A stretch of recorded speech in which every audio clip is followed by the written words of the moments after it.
Bonjour, bonjour à tout le monde. Est-ce que vous nous entendez bien? Bon, bah parfait.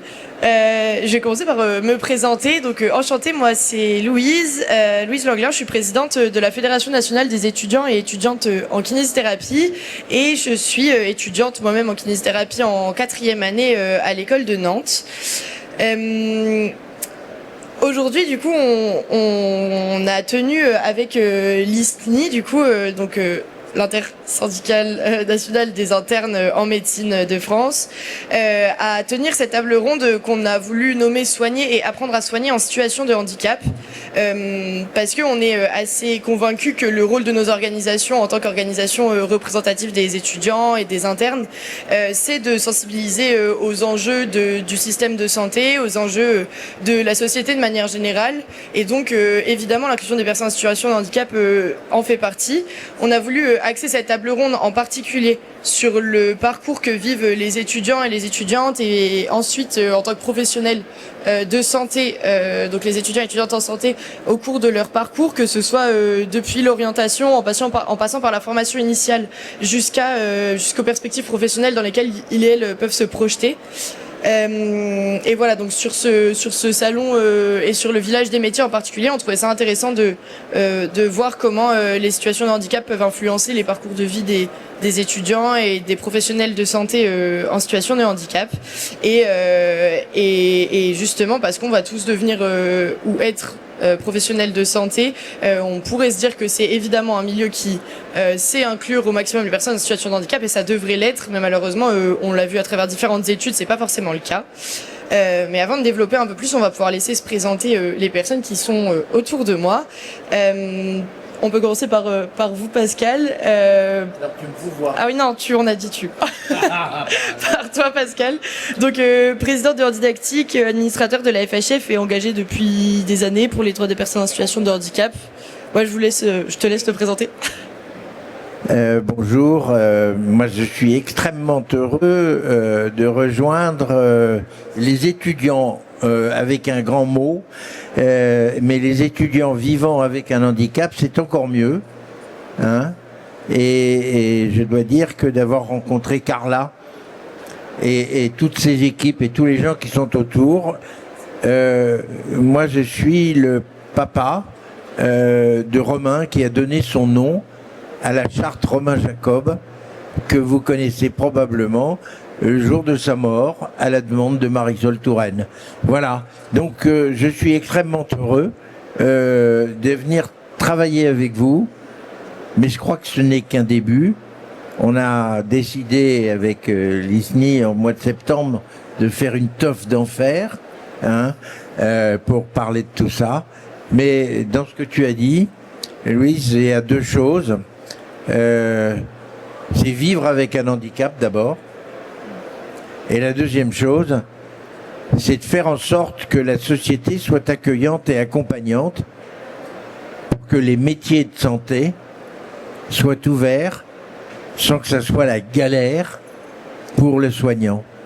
Et quand je vois Christopher, je vois mon ami Olivier Gaulier d'Amiens, qui vit avec un handicap, puisqu'il a fait un AVC, il était chirurgien orthopédique, et aujourd'hui, il est tombé aveugle, donc il est plus chirurgien, parce que c'est pas possible d'être chirurgien en étant aveugle, mais il a deux énormes talents. Un premier, c'est d'être un soignant, et il a un deuxième talent, c'est d'être un médecin. Et si tu conjugues les deux, tu as un savoir-faire qui se trouve presque pas. Et ça, c'était absolument génial. Merci beaucoup. Tu vas pouvoir te présenter si tu veux, Carla. Pour commencer, oui, j'aurais pu faire le contraire, mais je te laisse te présenter. Bonjour à tous. Du coup, moi, je m'appelle Carla Magot. Je suis vice-présidente en charge de la communication et du handicap à l'intersyndicale nationale des internes. Je suis interne de médecine générale en dernier semestre à Nice. Et du coup, je réalise cette année une enquête sur les internes vivant avec un handicap. Donc, je suis honorée de pouvoir participer à cette table ronde. Merci encore, Louise, pour ta sollicitation. Christopher. Et voilà. Bonjour, moi c'est Christopher, du coup je suis vice-président de l'UNACAM France et kinésithérapeute libéral depuis du coup 2022, voilà. Alors l'UNACAM France, pardon, c'est en gros l'Union nationale des masseurs kinésithérapeutes déficients visuels et du coup on représente tous les déficients visuels, à peu près plus de 2000 déficients visuels en France dans notre métier, auprès des syndicats, auprès des étudiants, etc. Combien il y a de kinés aujourd'hui en France? Plus de 2000. Non mais de kinés au global. Plus de 2000. 110 000 kinés à peu près, ça en tout, les kinés en tout. Ça je sais pas. Je crois que c'est ça, oui, 110 000 à peu près. 110 000. 38 000. Non, 110 000. 110 000. Il y a 110 000, il y en a 3 000 qui vivent avec Une déficience visuelle, ouais. Fantastique. Important. Mais justement, en parlant de ça, c'est un peu ce qu'on voulait voir à travers cette table ronde. L'année dernière, il y a des fédérations étudiantes, alors dont la FNEC, mais sur aussi avec les autres fédérations étudiantes qui sont présentes juste là-bas sur le village des métiers. On a pu faire une enquête auprès des étudiants et étudiantes en situation de handicap. Et donc dans la population française, sauf si je dis des bêtises, on est aux environs de 17% de personnes en situation de handicap en France, une personne sur 6. Dans les données en tout cas, c'est des données de 2021 que j'ai trouvées.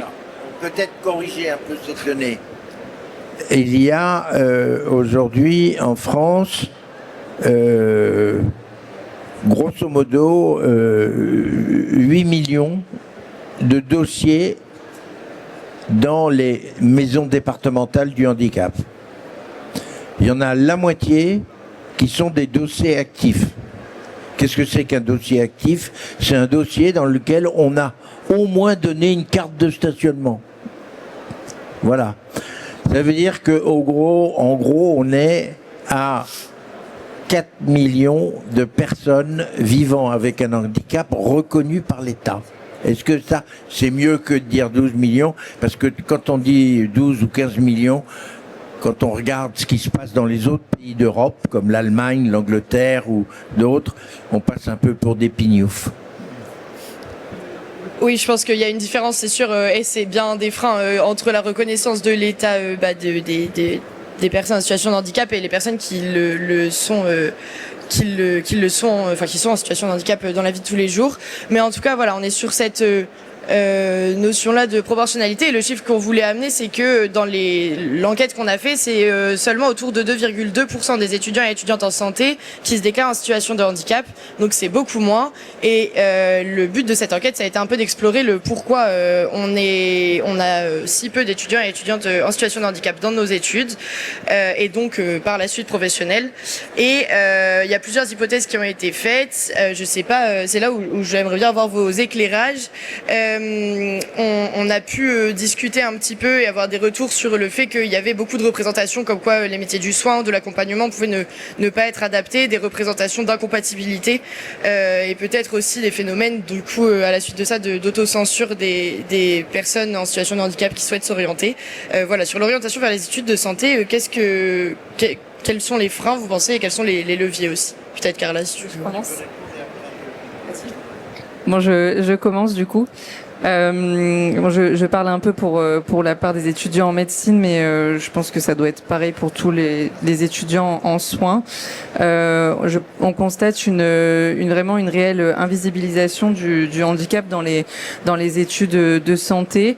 Je pense parce qu'il y a cette représentation du médecin qui doit être fort, qui doit aller bien, et au final on est un peu les cordonniers les plus mal chaussés. Donc une grosse invisibilisation du handicap, une manque d'identification et du coup ça entraîne beaucoup de freins dans les demandes d'aide, d'aménagement dans les études. On le voit pendant l'externat, du coup les premières années d'études de médecine, où parfois il y a quand même des aides parce que ça reste assez universitaire, c'est le début des études, il y a des examens donc qui peuvent amener à des aménagements, mais en fait après la transition vers l'internat qui parfois entraîne un changement de subdivision, un changement de ville, une perte des repères, une perte du suivi médical, et là qui entraîne du coup une réelle une réelle aggravation de la santé. Et donc, il y a un manque de reconnaissance par les institutions. Je pense aussi qu'on a vu, il y a une étude qui est sortie là il y a quelques jours, que j'ai trouvé très intéressante sur le syndrome de l'imposteur chez les internes en médecine, enfin les étudiants en médecine, qui est déjà très présent chez nous et je pense qu'il est du coup majoré quand on sait qu'on a des problèmes de santé. Je vous laisse la parole, Pascal. Alors, il faut savoir que dans certains pays européens, aujourd'hui, nous, l'estimation que nous avons, grosso modo, sur 170 000 médecins qui sont là, on en aurait 3 000 actifs qui vivent avec un handicap. Et dans ces 3 000, il y en a même pas 600 qui sont reconnus officiellement. Ça, c'est une première chose. Pourquoi dans d'autres pays, il y en a beaucoup plus? En fait, nous, on est à 1,2, 1,3% de la population des soignants. En Allemagne, ils sont pratiquement 5% et en Angleterre, ils sont pratiquement 7%. Pourquoi? Parce que l'Allemagne ou le Danemark ou d'autres pays anglo-saxons ont donné des filières de santé aux personnes qui voulaient faire du soin tout en vivant avec un handicap. Et les postes ont été réservés et aménagés pour eux.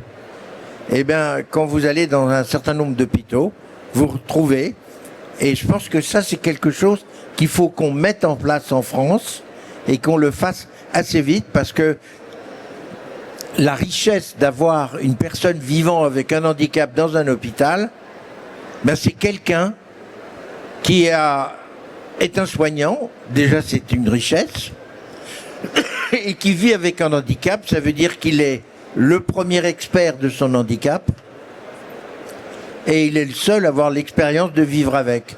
Alors c'est une personne qu'il faut écouter. Et c'est une des richesses qu'on n'a pas été capable de mettre en France, mais grâce à Carla et grâce à Louise et à Christopher, on va probablement arriver à avancer dans ce sens-là. Trouver les métiers, il y en a beaucoup, on en a vu, on en a vu dans la radiographie, on en a vu dans le diagnostic, on en a vu dans l'informatique, on en a vu dans l'IA, on en a vu dans tous les métiers. Il faut absolument que la France s'organise au lieu de s'administrativer pour que les personnes qui veulent être des soignants puissent être des acteurs de santé solides. Le seul métier là actuellement en tout cas le métier moi que je fais où j'ai pas subi ce frein justement à l'orientation parce que nous avons des écoles spécialisées en France, il y en a 4 qui permettent aux déficients visuels dès le lycée, dès le collège-lycée. On nous dit tu peux devenir kinésithérapeute. Donc nous on n'a pas, moi j'ai pas vécu je ne peux pas faire soignant. Je n'ai pas ressenti ça. Mais du coup ensuite quand on rentre dans les écoles, tout est fait et adapté pour que nos études se passent bien. Et d'ailleurs même les liens avec les hôpitaux, les cabinets libéraux pour faire des stages se passent bien également puisque les lieux de stage savent que nous avons une situation de handicap et pour nous accueillir font en sorte d'adapter finalement le cadre. Du coup j'ai pas vécu ça. J'ai vécu ça parce que moi avant de faire kiné j'ai fait 5 ans de psycho à la fac et là oui j'ai subi ce frein à l'orientation dès l'arrivée à la fac. Petite anecdote, il y a une enseignante qui est venue me voir et qui m'a dit vous n'avez rien à faire ici. Parce que j'étais en situation de handicap et que pour elle les études de psychologie n'étaient pas adaptées. Donc ensuite là c'est à nous de nous battre et de faire en sorte de prouver qu'on peut être là. Et c'est là aussi où je rejoins peut-être Carla dans le fait que les étudiants par exemple en médecine cachent quand ils peuvent le faire leur handicap pour ne pas subir justement tu n'as rien à faire ici. Donc moi, mon handicap est visible, je ne pouvais pas le cacher Même si c'était pas mon objectif, mais je ne pouvais pas. Alors que quand on peut le cacher, peut-être que c'est plus simple de faire en sorte qu'on ne nous le mette pas en pleine figure. Merci Christopher pour ce retour. Justement, tu parles de ces écoles, donc en particulier en kinésithérapie, qui existent pour les personnes en situation de déficience visuelle. Est-ce que je pense que ça peut poser un débat assez intéressant sur la formation initiale, de est-ce qu'on considère que la faculté et l'université de base devraient être plus inclusive et inclusive pour tout le monde, quels que soient les parcours de vie, les situations de handicap de chacun, ou est-ce que pour toi, pour vous, c'est une chance d'avoir quand même des parcours qui soient adaptés à côté dans des écoles spécialisées, comme c'est le cas par exemple en kinésithérapie, parce qu'on a un peu les deux modèles qui peuvent exister en fonction des différentes filières de santé. Soit des choses, des écoles spécifiques, soit justement des universités qui se veulent accueillir les étudiants en situation de handicap au même titre que les autres étudiants et étudiantes. Mais du coup, est-ce que c'est fait suffisamment? Est-ce qu'il y a une volonté de mieux intégrer là-dessus? Moi, je pense que c'est une chance pour avoir fait du coup la fac, puis après l'école de kiné. Je pense que c'est une chance d'avoir des écoles spécialisées parce que ça nous permet de nous concentrer sur les études et pas sur le fait de s'adapter. Tout est adapté, donc on a la chance de pouvoir se concentrer que sur l'apprentissage finalement et apprendre à soigner parce que en tant que kiné, par exemple, les études pour apprendre l'anatomie en tant que déficient visuel ou en tant que voyant ne se fait pas pareil. Les voyants, ils vont dessiner. Nous, on nous permet de tourner des os dans nos mains. Le enseignant vient nous voir un par un pour nous montrer les zones anatomiques. Et du coup, les classes réduites permettent de faire cela. Alors que si on était obligatoirement inclus pour chaque cours dans une faculté, on n'aurait pas cette possibilité et du coup, plus de difficultés dans l'apprentissage du soin. Après, je suis pas contre le fait que certains cours soient mis en commun parce que certains cours n'ont pas besoin de ces adaptations. Par exemple, des cours sur par exemple les maladies, certaines maladies, apprendre les symptômes, etc. n'a pas besoin d'adaptation. C'est juste écouter, écrire ce que le prof dit, et en ça, oui, on pourrait faire mélanger les déficients visuels, par exemple, avec les étudiants voyants. Alors, Christopher nous parle de l'expérience de la kiné qui est très en avance par rapport à l'ensemble des métiers, en tout cas pour la France. Ce que je veux simplement dire d'une manière, c'est que ça a été fait par des gens assez remarquables. Alain Lelon, qui était il y a une quarantaine d'années, et qui a fait que les personnes vivant avec une cécité ont pu avoir une école spécialisée. Cette école spécialisée, elle a été organisée pour permettre de revenir dans le droit commun. Et ça a été extrêmement important. La deuxième chose qui a été faite, c'est l'adaptation.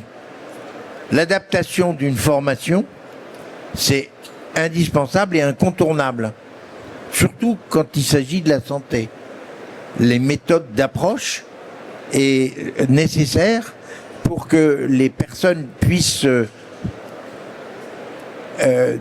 mais malheureusement, nous travaillons avec Valentin Huy, nous travaillons... Bon, il y a beaucoup de métiers que les personnes aveugles ont pu vassaliser. Et dans la santé, c'est la kiné, mais dans la musique, c'est les accordeurs, dans d'autres, c'est des talents qui sont venus. Mais par contre, dans d'autres handicaps, nous n'avons pas cette même approche. Et c'est le cas, par exemple, où l'on trouve, Christopher, tu as parlé de la psycho, eh bien là, c'est pas fait du tout. Et là, on n'a pas d'université qui est décidé d'organiser une capacité d'enseignement adaptée. Et je pense que c'est possible, il suffit de le vouloir, et ça c'est quelque chose qu'il faut faire dès le début. Nous avons, si nous ne trouvons pas ça, nous ne trouverons pas les métiers qui permettront à des personnes d'être des acteurs de santé. Et si aujourd'hui on manque d'acteurs de santé, ça sera une des raisons difficiles à accepter.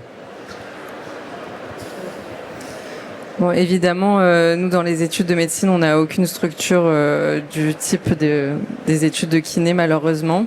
Il existe une chose qui est obligatoire normalement, qui est la visite de la médecine du travail, qui est censée être faite dans le première année des études d'internat, qui est également possible pendant l'externat, mais qui est vraiment normalement obligatoire et dans la loi, et qui en pratique n'est jamais faite. Donc, qui a une énorme aussi perte de chance. Une personne sur 60, me dit Pascal. Donc voilà, c'est vraiment pas beaucoup, sachant qu'on est environ 35 000 internes. Voilà, ça, en fait, le calcul, ça fait pas beaucoup de personnes.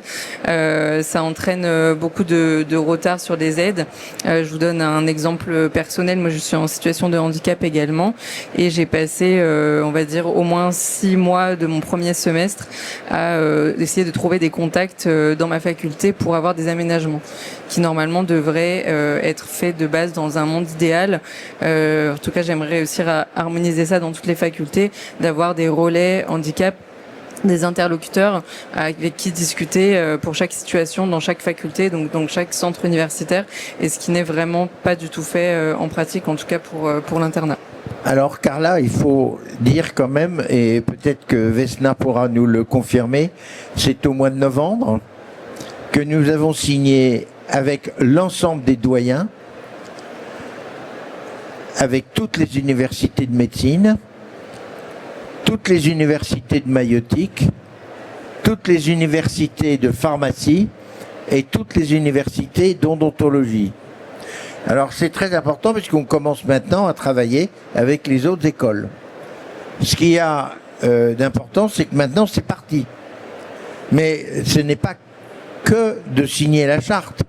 Il faut qu'on ait mis les moyens derrière pour qu'on ait des métiers qui soient apprenables et qui soient vraiment construits avec vous, et surtout qu'il y ait une spécialité comme ça a été fait pour la kiné. Mais nous sommes partis, mais il va falloir les doyens, ça change. Alors ce qui est bien, c'est que quand on a fait la réunion, ils étaient 1500 doyens de l'Europe, il y avait des Français. Maintenant, il va falloir les secouer pour qu'ils soient actifs. Très bien, merci beaucoup. Et justement sur ces aménagements, on a essayé de recenser ça dans l'enquête dont je vous parlais au début, qu'on a fait l'année dernière.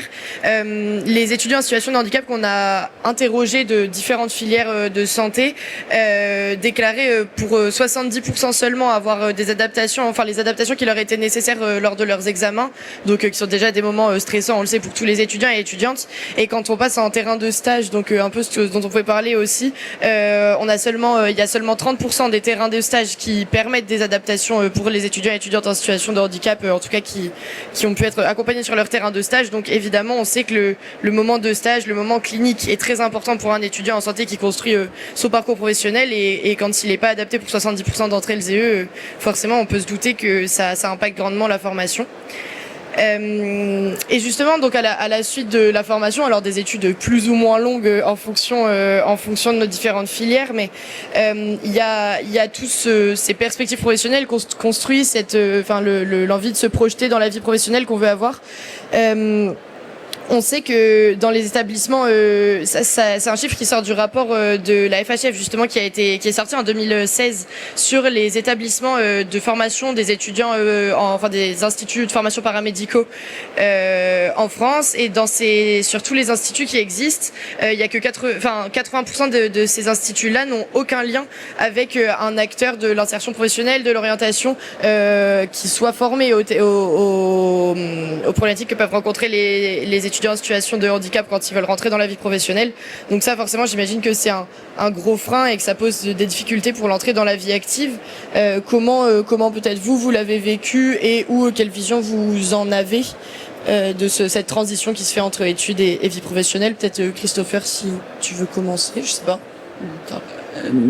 Comme je disais, moi j'ai pas eu vraiment de problème après mes études puisque durant ma formation on m'a quand même beaucoup orienté et la kinésithérapie est quand même bien intégrée en France. Donc j'ai pas eu vraiment de soucis pour trouver un travail et chercher du travail après mes études. Ça n'a pas été un problème. Alors, on peut dire une chose, c'est que quand on a créé le médico-social en 1975, ça fait à peu près 50 ans, en 1975, on a arrêté la formation des soignants par rapport à l'handicap. Ce qui était une connerie, parce que on a pensé qu'on allait en faire une spécialité, comme on a fait une spécialité comme la gériatrie pour les personnes âgées. Eh bien, c'est aujourd'hui quelque chose qui est un manque. C'est la raison pour laquelle notre pays est en train d'essayer de rattraper le retard de la formation.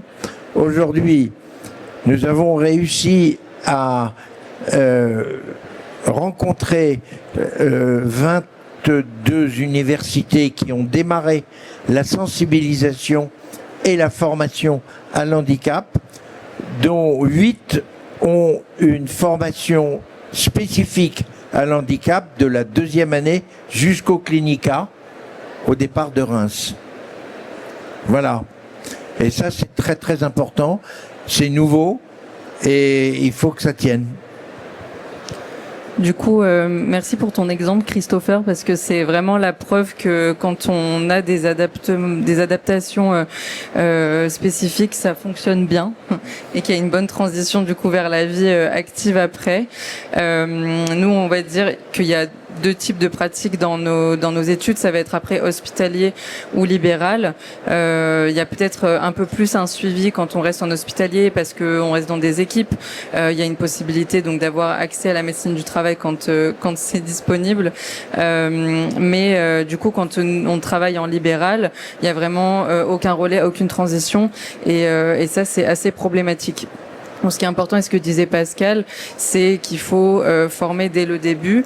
Là, c'est en train d'être organisé dans plusieurs universités. Par exemple, à Nice, dans ma fac, on organise une formation de sensibilisation au handicap aux étudiants de L2 en médecine. Et du coup, une fois qu'on l'aurait réalisé, on le proposera aux étudiants L2 de manière générale pour sensibiliser dans tous les cœurs de métier au handicap, qui après, du coup, seront des personnes qui seront des employeurs. Donc pour sensibiliser de manière un peu plus générale. Voilà. Dans les nouvelles organisations que nous avons rencontrées, il va y avoir des emplois réservés aux personnes vivant avec un handicap dans tous les domaines. Ça peut être le secrétariat. Mais pourquoi ? Parce qu'une personne qui vit avec un handicap est une personne qui a une richesse et un contact avec les autres. Elle comprend mieux l'interlocuteur qu'elle a en face d'elle et c'est une richesse qu'il faut entretenir. Pour rebondir sur ce que disait Carla et ce que vient de dire Pascal, moi j'ai une petite anecdote, c'est que quand j'étais en stage de kinésithérapie, il y a une patiente non-voyante qui est arrivée à l'hôpital. Et les kinés, ne sachant absolument pas comment aborder cette patiente, sont venus me voir, moi le petit étudiant de 2e année, ils m'ont dit tu veux bien faire sa rééducation parce que nous on sait pas. Donc c'est là où, oui, la sensibilisation au handicap dans les études de soins chez les personnes qui n'en ont pas est importante parce que ça permettrait en fait de mieux prendre en charge ensuite les gens qui le recevront à l'hôpital et dans les centres de rééducation. Ok, bah merci pour cette anecdote et c'est sûr qu'il y a encore beaucoup de travail à faire et du coup que ce soit au niveau des étudiants qui se sensibilisent entre eux, qui essayent de mettre des formations un peu entre pairs en place comme ça, mais aussi au niveau de nos maquettes de formation, il faut que ça évolue. On a parlé un petit peu insertion professionnelle. Je voulais aussi discuter avec vous dans la vie professionnelle en tant que telle. On sait que encore une fois, c'est un chiffre de l'enquête dont je vous parlais au début, que depuis leur entrée dans les études de santé, il y a 48% des étudiants en situation de handicap qui déclarent avoir subi des discriminations, des actes ou des comportements discriminatoires depuis l'entrée dans leurs études. Est-ce que c'est quelque chose qui est aussi vécu, j'imagine, dans la vie professionnelle, et est-ce que en tant que soignant en situation de handicap, vous pensez qu'il est plus difficile d'établir une relation thérapeutique, par exemple, avec les patients? Est-ce qu'il y a une différence sur les regards que les patients nous portent? C'est un peu ce que je voulais discuter avec vous. Je vais commencer. Alors oui, en fait, ça va dépendre comment on aborde en fait le rendez-vous avec le patient. C'est-à-dire que j'ai commencé quand j'ai travaillé avec Doctolib. J'ai commencé avec eux et du coup les patients ne me voyaient pas et ne m'entendaient pas avant le rendez-vous. Donc j'ai eu plusieurs fois des patients qui sont arrivés au rendez-vous et qui se sont retrouvés surpris du fait que j'avais un handicap. J'ai eu une dame qui a même fait une crise d'angoisse quand elle a compris que j'étais non-voyant, que j'ai dû calmer et qui après la rééducation s'est très bien passée. Mais il y a ces réactions-là où les gens ne comprennent pas que je leur demande de me lire l'ordonnance, qui s'énervent, ça les intéresse pas. Depuis que je suis dans mon nouveau cabinet, où là par contre les gens viennent directement au cabinet pour prendre rendez-vous, je n'ai plus ce problème finalement du rejet finalement vis-à-vis de mon handicap et de la surprise. Donc les gens en fait quand ils prennent rendez-vous avec moi, ils savent très bien à quoi s'en tenir et j'ai plus ce problème. Je pense que l'expérience de Christophe est quelque chose d'assez extraordinaire. En fait, ce que nous vivons, nous, avec les personnes vivant avec un handicap, c'est que c'est elles qui font peur aux soignants. Et quand la personne qui vit avec un handicap est le soignant, ça peut faire peur à celui qui n'est pas handicapé. Mais quand c'est une personne handicapée qui rencontre un soignant qui a l'expérience de l'handicap, eh bien, ce que je peux vous dire, c'est que ça marche très très très bien. Je rebondis du coup. Donc après là, je parle pour ma pratique d'interne. J'ai pas encore d'activité personnelle, on va dire. Je pense que c'est un petit peu à double tranchant. Ça dépend des personnes, ça dépend aussi du moment où on rencontre les personnes, ça c'est évident. Il y a du positif et du négatif. On commence par le négatif pour finir sur le positif. Mais par exemple, je faisais des gardes aux urgences pendant 6 mois, 1 an. Le nombre de fois où les patients en voyant m'ont dit mais en fait là c'est vous qui êtes plus abîmés que moi. Est-ce que vous voulez pas qu'on échange? Enfin bon, ça dépendait de mon niveau de fatigue, si j'étais à 24 heures de garde ou si j'étais en début de journée. Mais voilà, il va y avoir des réactions, mais qui sont pas forcément mauvaises, mais c'est plus de la surprise, un peu comme tu disais, Christopher. Voilà, de l'étonnement, en disant mais comment c'est possible qu'il soit médecin alors qu'il a des problèmes de santé. Ça, c'est des schémas de pensée qu'il faut faire évoluer. Donc c'est un travail de chaque jour. Mais du coup, du positif que moi je retiens, c'est que il y a beaucoup de personnes, de patients qui justement vont trouver ça bien et qui, en discutant avec moi pendant une consultation, pendant une hospitalisation, savent que j'ai cette sensibilité à comprendre ce que c'est que d'être hospitalisé, ce que c'est d'avoir des problèmes, et du coup se sentent, des fois me le disent, se sentent plus à l'aise pour discuter en disant mais je sais que vous comprenez, donc j'ai plus confiance en vous. Donc voilà, après est-ce qu'on s'attarde plus sur des gens avec qui on va créer une meilleure relation ou sur une personne bourrée aux urgences? Je pense que le choix il est vite fait. Bravo, parce que cette expérience de Carla aux urgences c'est absolument extraordinaire et vous pouvez l'applaudir parce qu'elle fait un superbe travail. Peut-être une dernière chose, parce qu'on va arriver bientôt à la fin de la table ronde, mais une question que je voulais discuter avec vous. On en a parlé un peu avec Christopher avant la table ronde.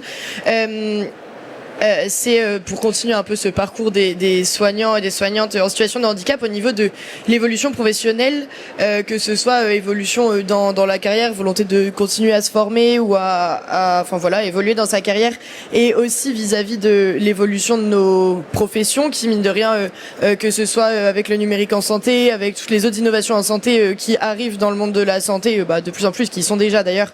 Est-ce que l'évolution professionnelle, vous avez l'impression qu'elle est différente quand on est en situation de handicap, et comment on aborde cette évolution professionnelle-là? Est-ce que peut-être on voit justement elles permettent d'avoir une profession de plus en plus inclusive, ou plutôt au contraire elles créent de nouveaux freins?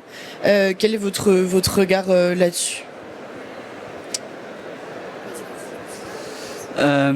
Pour ma part et du coup pour l'UNACAM de manière générale, c'est un gros point d'interrogation pour l'avenir en fait, notamment le développement des technologies, parce qu'aujourd'hui beaucoup d'appareils de toutes sortes ne sont pas accessibles dans la kinésithérapie. On a un métier qui existe, enfin les déficients visuels sont dans la kinésithérapie depuis très longtemps, et malheureusement de plus en plus le métier devient compliqué par le fait que les outils ne sont plus adaptés. Aujourd'hui, on n'a qu'une seule société qui fait des logiciels adaptés pour la téléconsultation. Si cette société coule, on n'aura plus rien. Sur le plan des matériaux de rééducation, on a il n'y a pas de matériel adapté. En fait, on s'adapte au matériel. On sait qu'il faut descendre trois boutons, puis après faire entrer et descendre 2 boutons pour entrer dans ce programme-là. Il suffit qu'on se trompe une fois et malheureusement on lance le mauvais programme. Enfin voilà, malheureusement la technologie, elle a du bon de manière générale. Il y a des choses très bien qui se font, mais dans le cadre de notre métier, ça va nous compliquer la vie au fur et à mesure. Je suis tout à fait d'accord avec ce que tu viens de dire, Christopher. Déjà, le numérique en santé, est-ce que on y est formé, que l'on soit en situation de handicap ou pas? Non. Donc déjà, c'est une difficulté, je pense, pour tout le monde. Et effectivement, je pense que ça serait important de sensibiliser les développeurs de tous ces nouveaux systèmes à l'adaptation au handicap, surtout les handicaps sensoriels, comme par exemple, on a beaucoup de logiciels ou de dictée vocale ou de choses comme ça qui retranscrivent, qui mériteraient du coup d'être adaptés. Donc c'est encore une version de sensibilisation à adapter. Alors il y a une chose il faut plus laisser.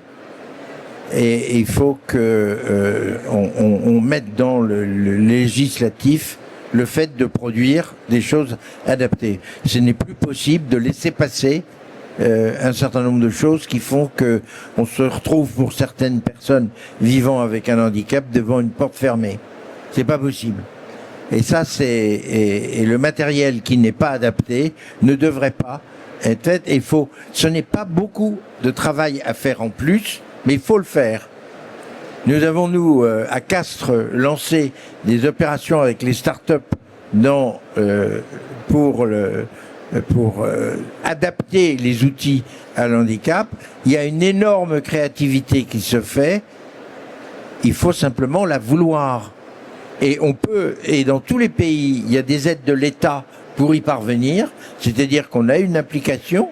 Et quand l'application doit être adaptée à tous, il faut que ça soit aidé. Et ça fait partie des législations.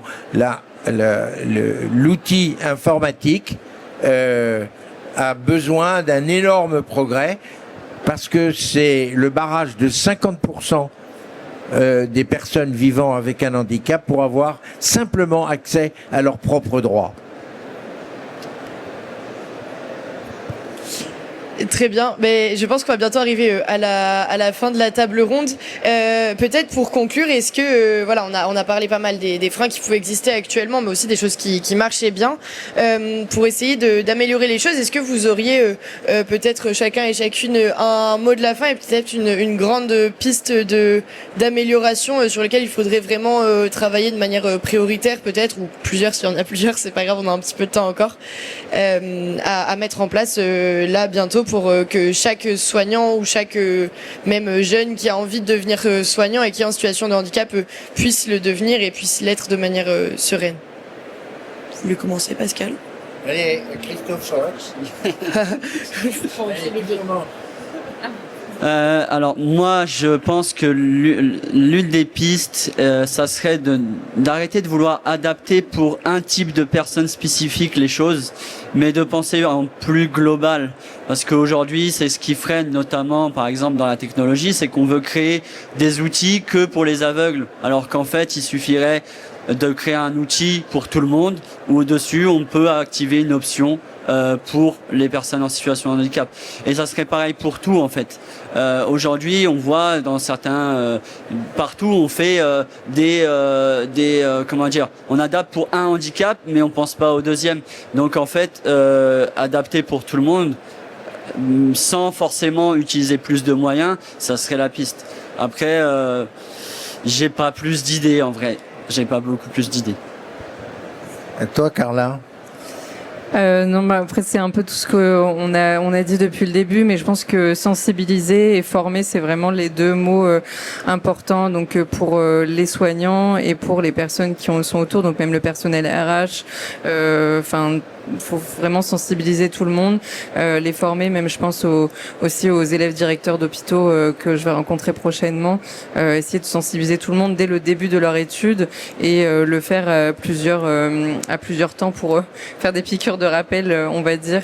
Le système de santé, c'est vraiment le système qui est censé être le plus équitable et le plus inclusif, et je trouve que c'est celui qui pêche peut-être le plus, donc il y a vraiment un travail à faire là-dessus. Alors moi d'abord, je voudrais féliciter l'UNACAM, féliciter la FNEC, et je voudrais féliciter surtout l'ISNI. L'ISNI, pourquoi? Parce que je dois vous avouer que je vous ai rencontré il y a à peu près 6 mois, et nous avons travaillé, et ce sont des gens extrêmement efficaces. Ce sont des gens avec Kylian, c'est ça, hein? Alors, je crois que ça c'est la première chose. Il faut les encourager. Il faut encourager votre organisation. Il faut que vous nous incitiez à trouver des moyens qui permettent d'avoir en amont des solutions et que c'est une recherche appliquée. Il y a la FISAF qui est à votre disposition. La FISAF, qu'est-ce que c'est? C'est la fondation internationale de la recherche appliquée à l'handicap, qui peut être un des moyens d'y aller. Si vous en avez besoin, c'est quelque chose qui peut être fait. La deuxième chose sur laquelle je voudrais vous féliciter, c'est que vous êtes des acteurs qui veulent, parce que vous vivez avec un handicap et vous ne comprenez pas qu'on ne fasse pas le travail que ce qui est. Eh bien, il faut continuer à le faire, et c'est à nous tous de devenir une société accueillante et accompagnante, mais de toutes ces personnes dans leur métier, dans leur vie, pour être dans la vraie vie. C'est pas à part, il faut que ça soit dans le droit commun. Et bravo à chacun, bravo à ces 4 organisations qui ont fait ce séminaire. Moi, je les félicite et vous pouvez les applaudir.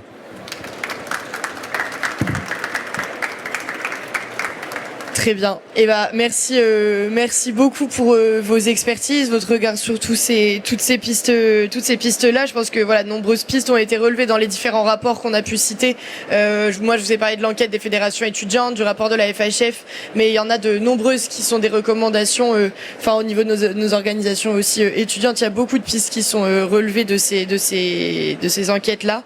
Et voilà, on est 20 ans après la loi de 2005. On a besoin que les choses elles avancent. C'est pas seulement d'adapter, comme vous disiez, nos formations, mais aussi que les mentalités en général, que ce soit des patients, mais aussi des soignants et soignantes qui sont autour de nous, et de tout le monde en fait évolue. Et je pense que c'est aussi grâce à vos interventions et grâce à votre partage d'expérience que ça peut continuer à évoluer. Donc merci beaucoup d'avoir accepté d'être à cette table ronde, d'avoir répondu présent et présente à l'invitation.